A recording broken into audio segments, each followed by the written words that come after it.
"There's a ghost behind Andy's back," said my 5-year-old daughter, pointing at my brother's wife. We were all busy preparing for a family gathering at our parents' house when her words startled us. My brother laughed nonchalantly at my daughter's comment, but in stark contrast, his wife turned beet red and raised her voice. "Don't say things like that." Surprised by her sudden anger, I stopped what I was doing in the kitchen. But when my daughter continued, "But that ghost is..." my sister-in-law suddenly started trembling and turned pale. We were all confused by her reaction, but later we would learn the shocking reason behind it. I left my parents' home when I got a job and met my husband at work. We got married when I was 28. After that, we were blessed with our daughter, Elle, and lived happily. The truth is, Elle has a spiritual sensitivity, but that's a secret between her and me. You see, once when my friend came to visit, Elle said there was a man behind my friend's back, which really scared her. To prevent young Elle from being viewed strangely by others, we made a promise to keep ghost talk just between the two of us. Unlike me, my brother chose to work locally. He got married 7 years ago, had a son, and lived with our mother in the family home. Since I lived far away and couldn't visit often, I was grateful to my brother and his wife, Stephanie, for living with Mom. However, every time I visited once or twice a year, I noticed a slight tension between Stephanie and Mom.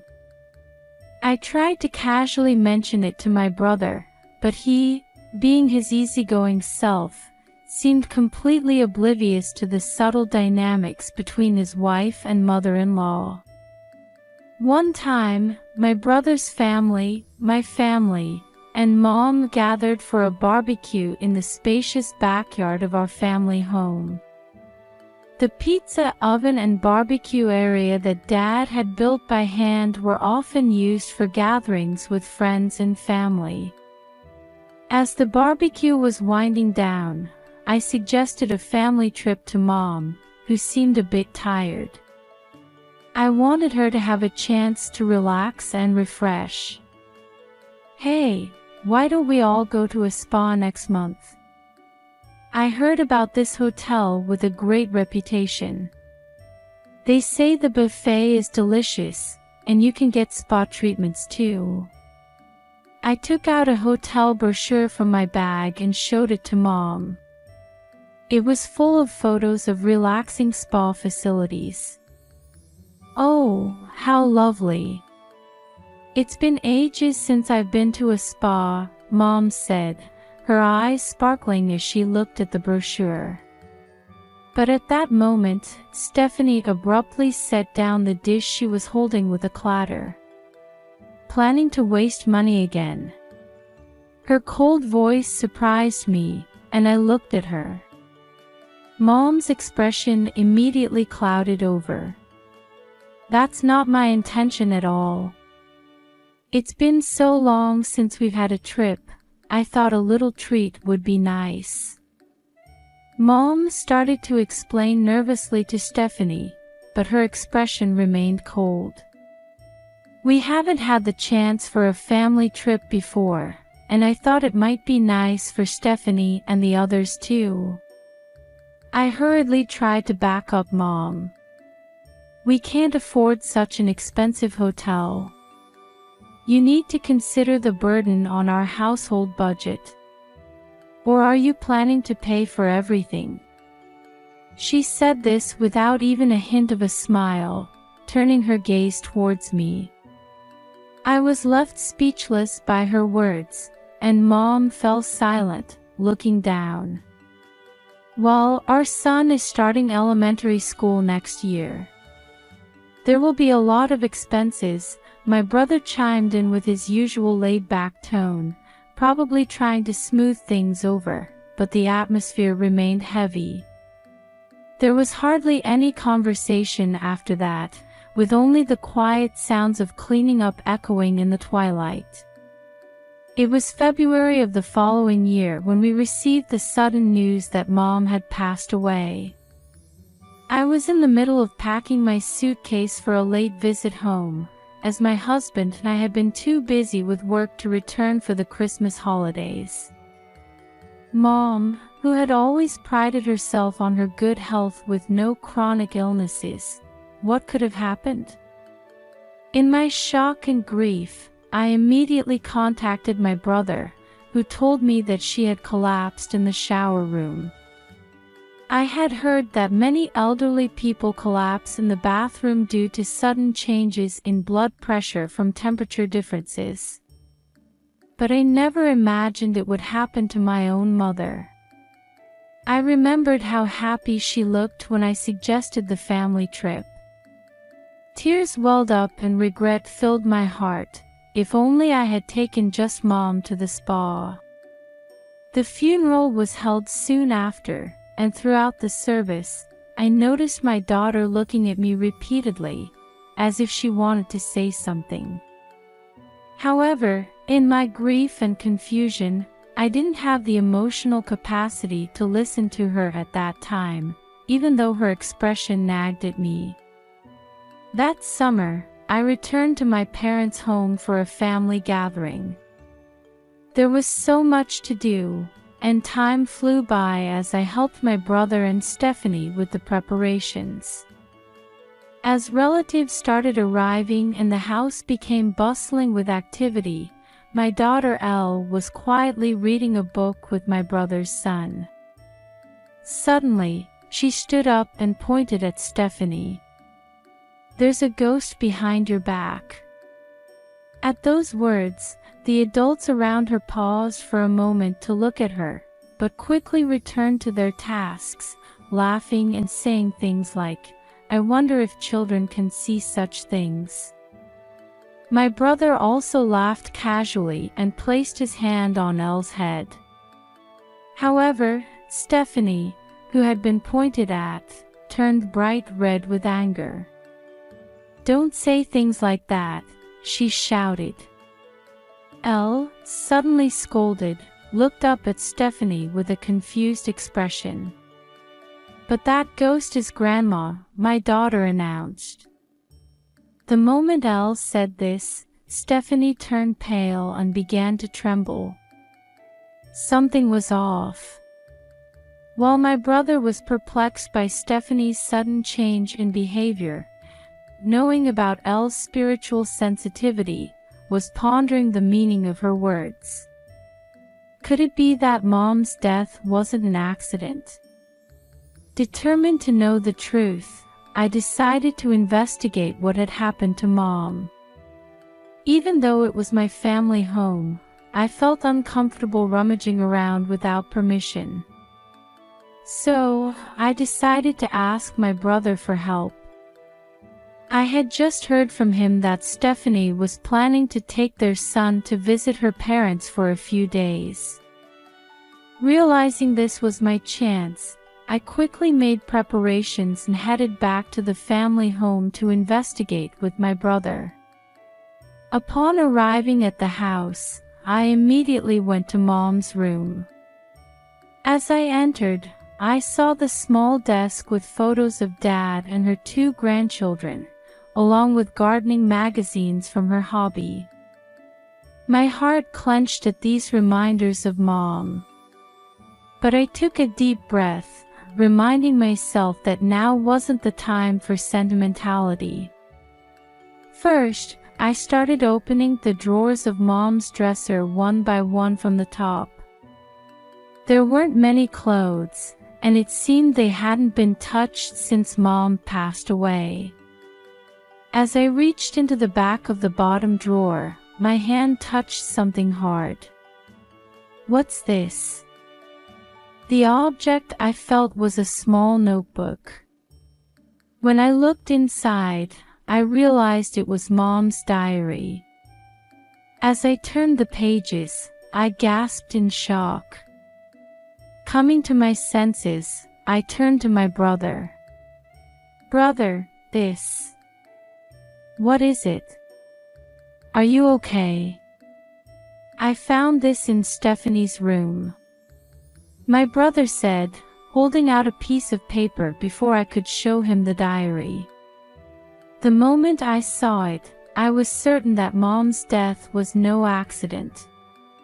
A week later, I visited the family home again with my husband and daughter. The house felt empty and lonely without Mom. That day, the children had tired themselves out playing and were dozing off early, so my husband took them to the bedroom. Seizing this opportunity, I called out to Stephanie. Stephanie, I'd like to talk to you in the living room. Can you come? She looked a bit annoyed at being interrupted from her chores, but followed me nonetheless. What is it? Why so formal all of a sudden? Stephanie crossed her arms and stared at me. It's been half a year since Mom passed away. Stephanie, isn't it time you told us the truth? What are you talking about? Facing her cold expression, I pulled out Mom's notebook from my bag and held it out to her. This is the diary Mom wrote before she died. I'm going to read what's written here. Stephanie's eyes seemed to waver for a moment. Lately, I can't seem to get up in the morning. Even though I get enough sleep, my head feels foggy. It's like being in a mist. Sometimes this symptom lasts all day. Mom had started writing about changes in her health from last December. Until then, her diary entries had been about her normal daily life, but she began to write detailed accounts of her condition and symptoms, perhaps worried about the gradual changes. It was written that she had been experiencing more dizzy spells and could barely walk, but Stephanie had insisted she go shopping, forcing her to go out even when she didn't feel well. After meals, she would be hit with strong drowsiness and often couldn't concentrate. She had even gone to the hospital, but they couldn't find the cause. As I read from the diary, I could see Stephanie's face becoming more and more tense. It seems that even when Mom was too sleepy to stay awake and lay down on the sofa, you forced her to take a bath. So what? Isn't it normal to take a bath every day? What's wrong with that? Stephanie's voice was laced with irritation. You were regularly forcing Mom to overexert herself when she wasn't feeling well. Even when she said she wanted to rest, you wouldn't listen.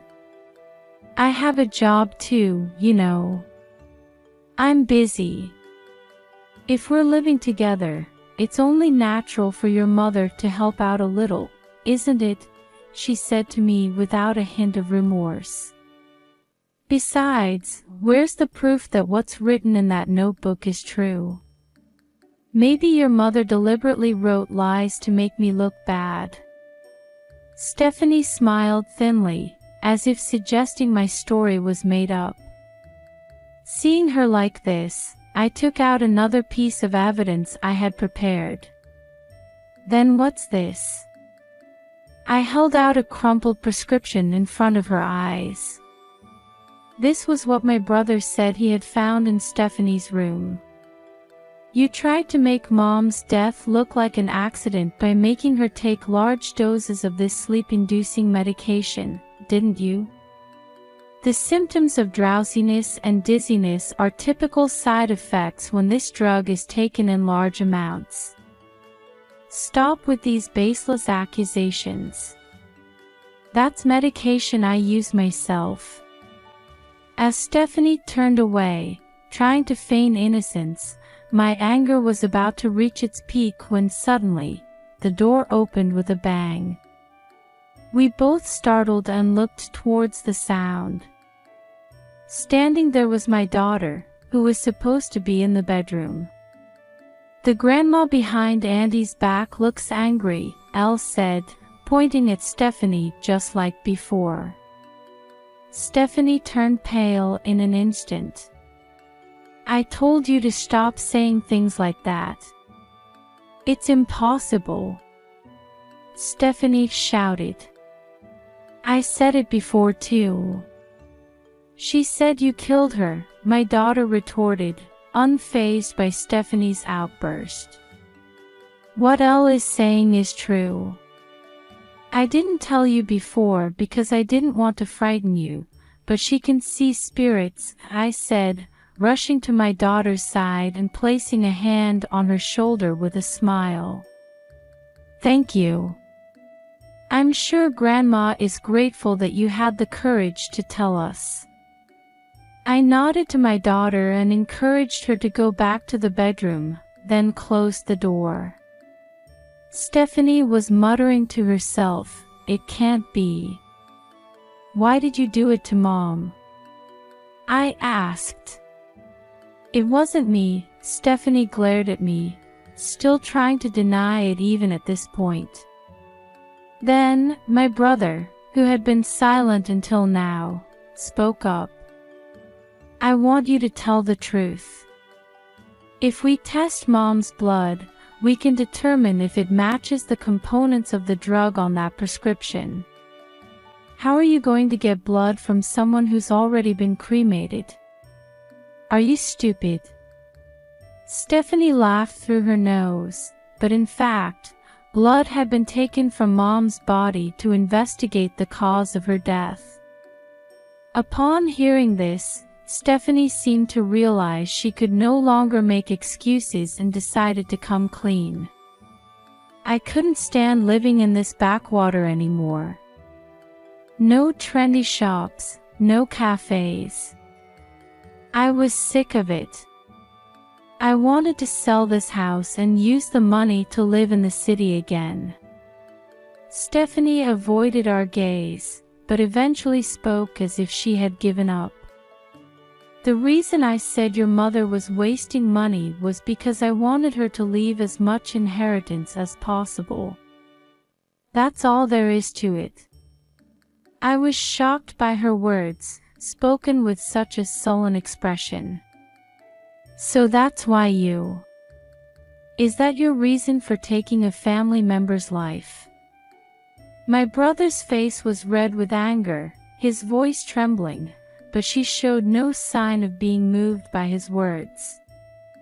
This house and garden are spacious. I thought we could get a good amount if we sold it. But your mother said she didn't want to leave this place until she died, so I had no choice. Knowing how much Mom treasured this house, I couldn't believe Stephanie's callous words. This house is filled with not just our memories, but also our parents' love. Don't talk about selling it so easily. You need to face your crime and reflect on what you've done. Saying this, I picked up the phone to call the police. Seeing my action, Stephanie's face suddenly turned pale, and she abruptly changed her attitude, clinging to me. Wait. The police. Don't do anything so drastic. In this small town, rumors will spread quickly. Please, anything but that. However, I shook off Stephanie's hands and looked at her with sharp eyes. I will never forgive you for taking Mom's life for your own selfish desires. At my words, Stephanie seemed to finally realize the gravity of what she had done, and her shoulders slumped. It seemed she had lost the will to resist, and even when we heard the sound of police sirens, she remained motionless, just standing there. Stephanie was taken away by the police, and I later heard that she confessed to her crime and would be spending a long time behind bars. My brother divorced Stephanie and received a lump sum of $150,000 from her assets as alimony and child support for their son. He told me he wants to create new memories with his son in the house our parents left us. 3 months have passed, and today is the monthly Memorial Day for Mom. I was sitting on the porch of our family home, watching Elle and my brother's son playing with a ball in the garden. "Hey, we're ready to go visit the grave," my brother called from the parking lot. The 2 children cheerfully responded and got into the car with us as we headed to the cemetery where Mom rests. When we arrived at the grave, my daughter said, "I think I heard someone's voice," looking around curiously. "It might be Grandma," I said, and Elle nodded with a happy smile. At that moment, an unseasonably gentle, warm breeze caressed our cheeks. It felt just like the warmth of Mom's touch from my childhood.